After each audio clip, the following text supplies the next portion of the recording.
20 years ago, youth programs like this one weren't a possibility, but once Arizona's first professional hockey team, the Coyotes, had their first season, the skates hit the ice.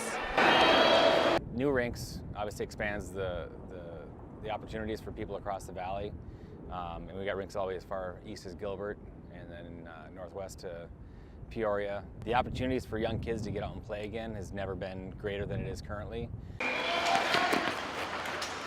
As the Valley became home to more ice rinks, ASU's head hockey coach, Coach Powers, says former hockey players made the move to the desert. A lot of ex-pros are retiring here and coaching youth teams, and so you see more and more quality players moving up through Arizona amateur hockey and into junior hockey, college hockey, and even professional hockey. This year, Arizona hockey scored a goal as Arizona State University became the second Division I college hockey program in the southern United States. For ASU to get a Division I program, it's like a dream come true.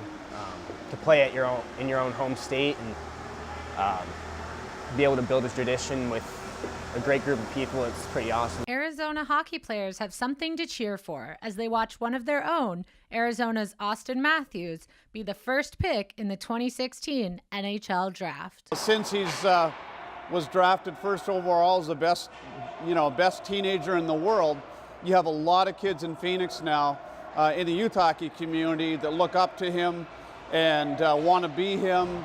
The Grand Canyon State welcomes hockey, but the growth hasn't come without its challenges. Hockey is king in some states, like Michigan and Minnesota, but it's still new to Arizona. I mean, the big difference to me is that, we have, in Michigan, it's 100+ years of tradition of hockey, of just it being the main thing. It's the weekend activity.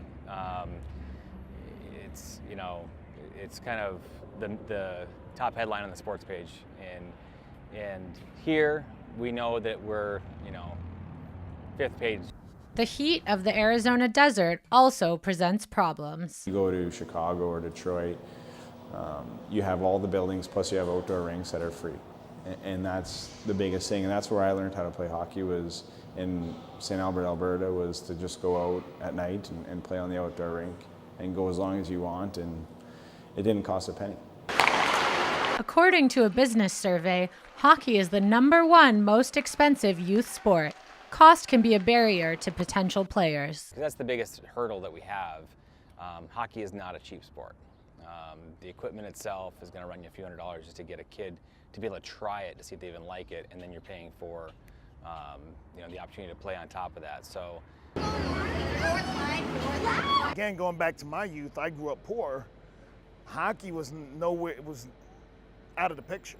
And I think there's a lot of kids that really could play the sport if somehow we could drive the cost down. It's the cost that keeps kids from playing. You have 3 goals. Despite the cost, there's no shortage of potential future players. You guys think you're playing with us? This is the next generation of Arizona hockey players.